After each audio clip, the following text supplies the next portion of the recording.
Trigger, what are you doing? Oh my lord. Just everything in this episode. The spectacle, the animation, the action. Oh my god. Last week you'll recall that I said if you're not enjoying the series at this point, you should probably drop it because I can't see it going anywhere that you're not already enjoying. But I did make a cliff note there and said you might at least want to stick around for this next episode because I had read that this would be fully animated by Trigger, or at least a large majority would be, and that in and of itself is worth checking out. And my god, was I right. This episode blew me away in terms of the production value, the amount of effort and work put in by the staff. Just bravo. Bravo, Trigger. A1, you've been doing a great job as well in those previous episodes. I'm sure you contributed a bit here, but just bravo to the entire team. This episode just looked absolutely spectacular. I think you would be hard pressed to find someone that wouldn't say that this is just the best action and entertainment that we've gotten from the series thus far, and for that alone I enjoyed this episode more than all of the previous episodes. On top of just a ton to talk about, world building, character development, so many things, this episode just delivered everything in my eyes, and I just really hope in the future that the series can continue combining these really light-hearted, fun, action-packed moments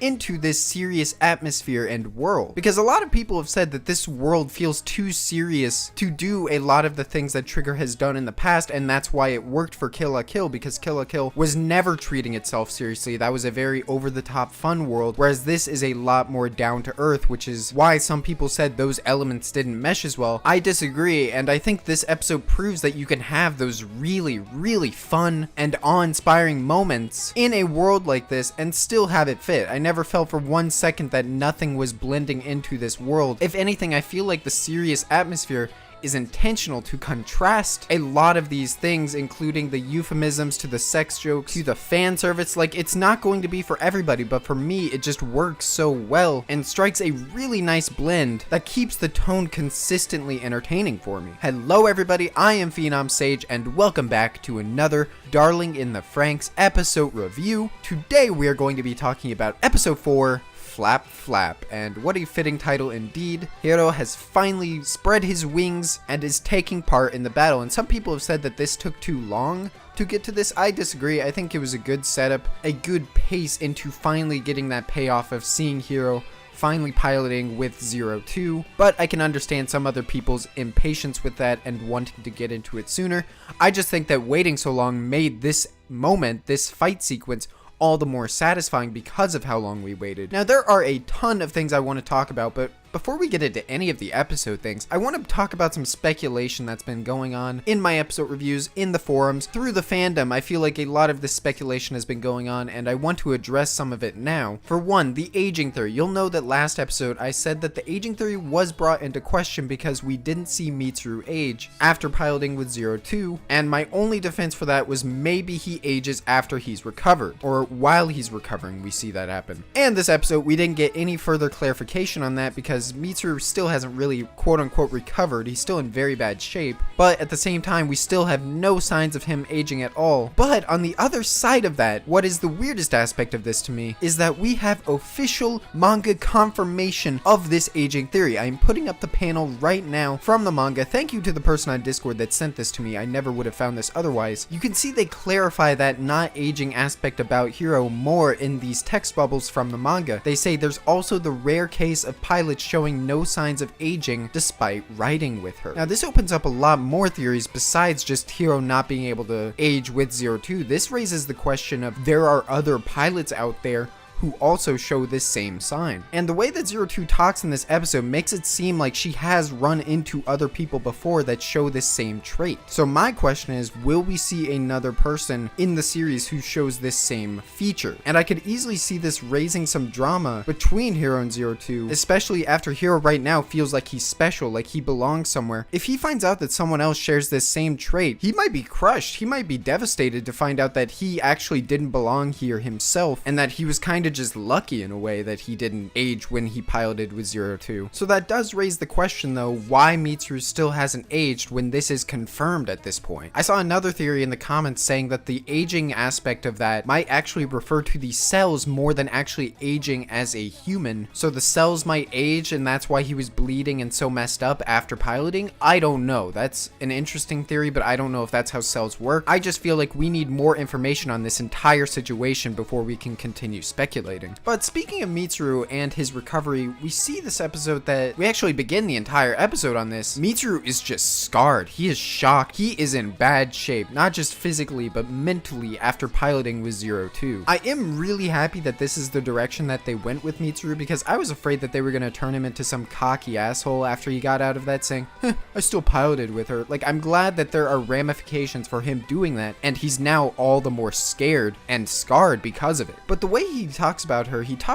and calls her a monster because of how she treated him in the Franxx. And this isn't some throwaway line. Hiro takes this very seriously, and it's in this moment where 02's goals and morals are called into question. We know that 02 literally has the blood of a monster, a Klaxosaur, inside of her, but what does this mean about her goals, her objectives, what she plans on doing? Will she turn into some kind of antagonist? Is she just using Hiro? These are really interesting things to think about, and this is even further reinforced by something that I never noticed until it was pointed out to me on the Discord. I'm putting up the image now of the very first key art that we got for this series. It is a picture of 02 looking down on Hiro and obviously holding him on a pedestal. He is her darling. But if you look in the background really closely and look at her shadow, you see something a lot more sinister, something scary, something that is clearly meant to look like a demon or a monster. And a lot of people will say, oh, that's just her Klaxosaur side. They're trying to show her dynamic there of her being a Klaxosaur and being a human. I disagree. I think that does mean her Klaxosaur side, but I think that it means more than just her being a Klaxosaur. I think that this will have major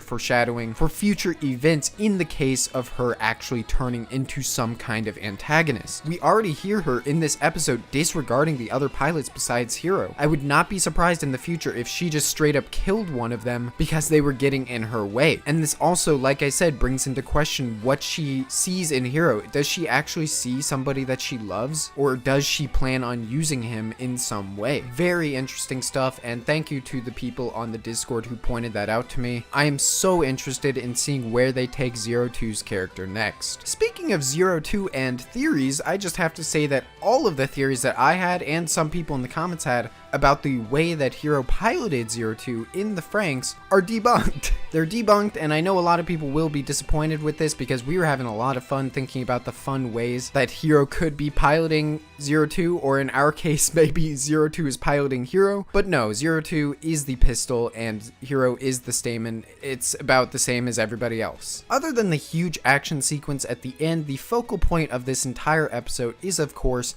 Hiro's confession, quote unquote, to 02, and how despite being so focused on his goal of piloting a Franxx, when push came to shove, he lacked the resolve to actually go through with it, and found out what he really wanted wasn't to pilot a Franxx, but to pilot a Franxx with 02. And I enjoy that we see that Hiro's not an infallible person, that he actually did show some kind of hesitation and fright at teaming up with 02 because of everything that he had heard about her killing her partners. After seeing Mitsuru in incredibly bad shape, he was just scared. And after seeing Mitsuru like that, I don't blame him. Why would he want to team up with somebody when he doesn't know what's going to happen to him? I still don't think that that is why he let Mitsuru pilot last episode. I still think that he let Mitsuru pilot because he just didn't trust himself and wanted his friend saved above any other priority he might have had. I think that lack of resolve and being afraid of 02 really came after seeing Mitsuru so heavily injured. So when Hiro finally steps up and gets over his fear and confesses that desire to 02 to pilot with her, it was a very heartwarming moment, very uplifting, great OST, and I just really enjoyed it all around. I will say the one nitpick I did have with this episode,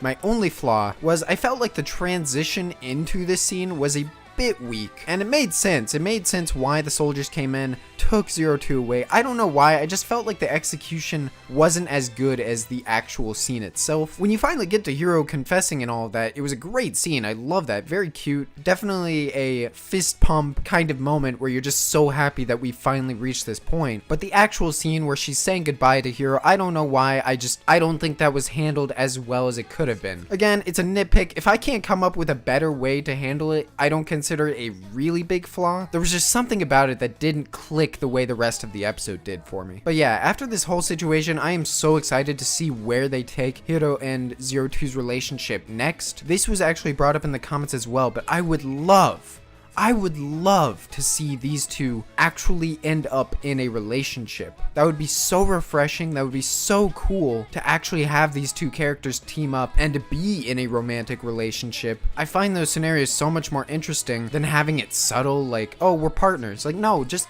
get them together, it's fine. Hell, if you do that with them, you could do that with the rest of the cast as well. Have some well-placed relationship drama. I know relationship drama isn't for everybody, but I feel like in this series, as long as it's well-placed and well-written, it could really add to the character development and arcs that they're all going through. And speaking of character development and 02, we get a deeper look into another side of her character that we haven't seen yet. The way she talks to Hiro in the bathhouse, she talks as if she has basically been treated as a monster her entire life, which, due to her bloodline, that's pretty easy to believe. And before this episode, I would have said that 02 doesn't really care about what other people think. She's kind of just on her own. She goes her own way and doesn't really consider what other people think. But in this bathhouse scene, we can see that she's visibly upset at the thought of Hiro considering her a monster, and that's why he is so special to her, because she thought that he saw her in a different light. And I really enjoy this other facet to her character because it shows that she isn't what I thought she was. She does care about what other people think to that extent where she doesn't want to be treated like a monster. She wants to be treated like everybody else. And I can already see people complaining that this is yet another trope.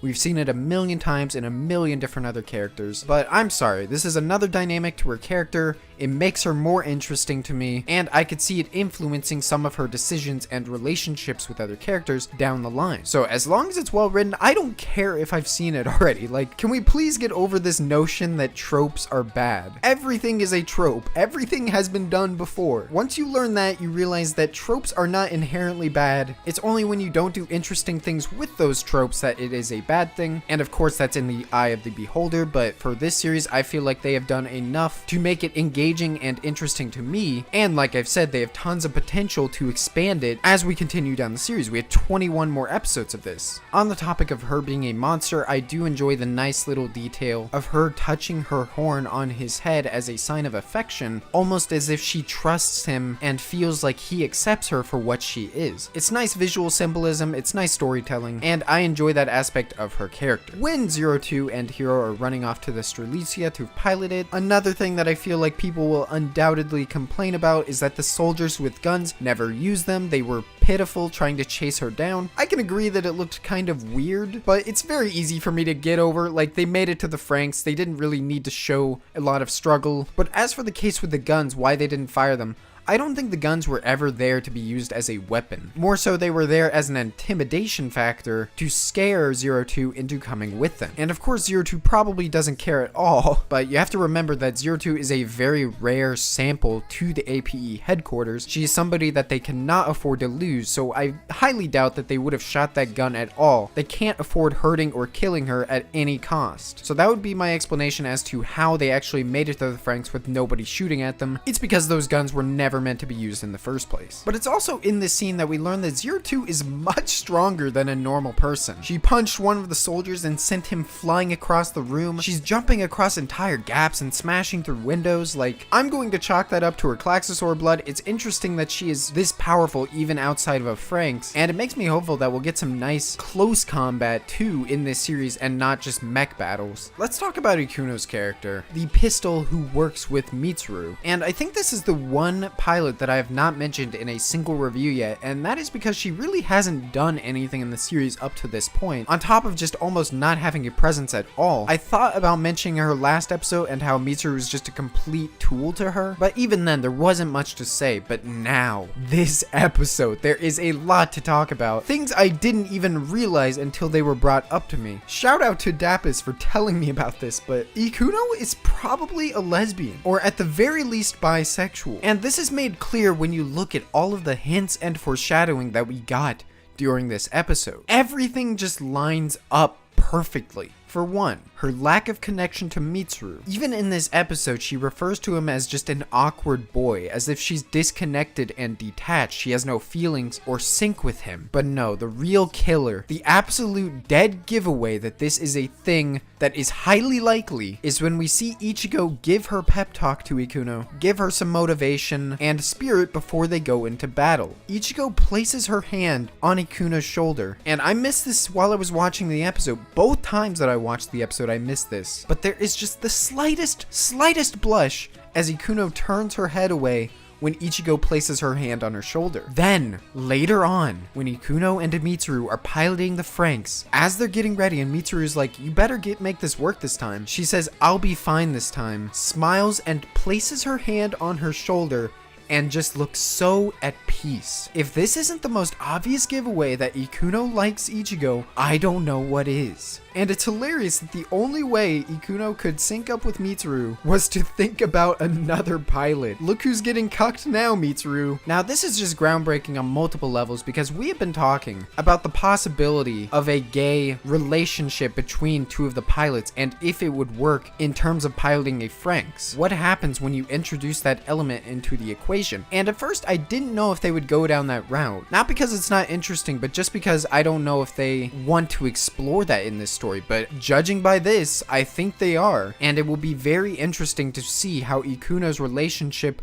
with Mitsuru and Ichigo develops over the course of this series. I do not think that Ichigo reciprocates those feelings, so that might lead to some heavy drama later between Ikuno and Ichigo. Now there has been some debunking as well in the Discord that said if Ikuno was thinking about Ichigo, how would she sync with Mitsuru in the first place? Because in the previous episodes we saw that Ichigo thinking about Hiro is what disrupted her connection with Goro in the Franxx. But my theory regarding this is that it has to do with the mental state more than anything else. Ichigo disrupted her mental state between Goro and herself because she was upset and sad and shocked to think that Hiro was piloting with 02 in that mech back in the last episode. Whereas in this episode, Ikuno is just at peace thinking about Ichigo. She's very happy and motivated, and I'm guessing that's why her sync with Mitsuru actually worked out this time. I don't know, dude, but I am so excited and interested to see where they take this dynamic. There is a lot of potential. Like I said, they keep opening really interesting paths to take this story in, and judging by the setup, they absolutely will take it in those directions. Speaking of Ichigo, I do want to pose a question and ask, do you think that Ichigo has fully accepted Hiro piloting with 02? We see that she is still visibly upset about Hiro wanting to pilot with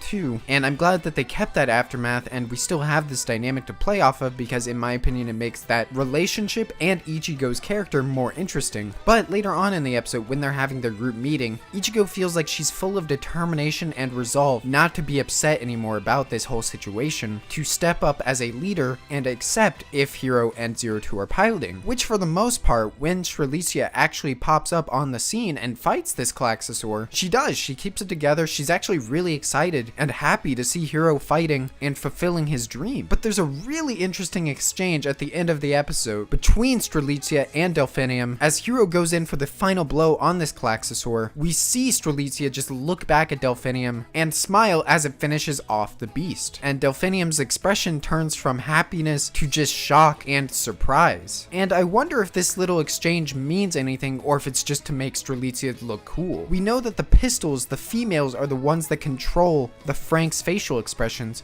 so that was practically 02 looking at Ichigo as she went by. So it could be that in that final moment, Ichigo felt that jealousy, that envy towards 02 after getting over her initial excitement and happiness that Hiro was accomplishing his goal. And I really like that. I like that Ichigo's first reaction before being jealous, before being upset this time, was to just be happy that Hiro was finally doing something. And it really does show how much she cares about him. Just to wrap up with some minor world building details that I found interesting, at the beginning of the episode we cut back to APE headquarters and learn that large Klaxosaurs are actually appearing at an unprecedented rate. Now what is going on here? Why are they popping up so frequently now? Who is responsible? What is going on? I have a feeling that the true villain behind all of this still has yet to be revealed. And I hope that it's an actual face, a character, or a group, not just nameless Klaxosaurs. Like, Klaxosaurs are cool as grunts or minions, but for an actual villain to fight against, I need a character. I need a person at that figurehead. And knowing Trigger, they will deliver, we'll get something, but I am interested to see who is behind this entire Klaxosaur incident. In this conversation, we also learn about a group called the Nines, who are fighting against these Klaxosaurs at the moment, and my instant thought is that the Nines are the first 10 pistols/stamens. These are the single digit numbers that I mentioned, not including 02. This group is probably composed of 1 through 9, and I would guess that this is the group that we see in the opening. And as they're trying to send 02 back to where she belongs, they mention it as the front lines. And it's interesting to refer to someplace as the front lines when these Klaxosaurs appear all over. So do they have some kind of base, some stronghold, some central nest where they're all coming from for the most part? And that's where the Nines are. They're currently holding them off. Are the front lines right in front of APE headquarters? I don't know. But it's an interesting way to refer to where these things are coming from and does allude to some kind of base for the Klaxosaurs. And my guess is next episode, when they learn about Hiro's connection to Strelitzia and how well he performs with 02, that they will send both him and 02 to the front lines to fight with the Nines. Now, I didn't expect this entire cast of characters to stay together the entire series, but it does make me wonder what place they'll have in the story once Hiro and 02 assumedly go off to these front lines. Will we just cut back to these other characters every so often, or will they be coming with us? I don't know. I do think that by the end of the series we'll have all teamed up together, but I am really pumped to see where the story takes all of these individual characters as far as plot structure and contextual situations go. One last thing that they talk about in this episode is the quote-unquote kissing that the Plantation 13 will be doing with Plantation 26. Again, I don't really know what to make of this. Are we combining these plantations? Are we combining forces? Who knows, but at the end of the episode, I was right in my assumptions. The plantations do fly based on their magma power. In a way, they're not like flying high in the sky, but they are floating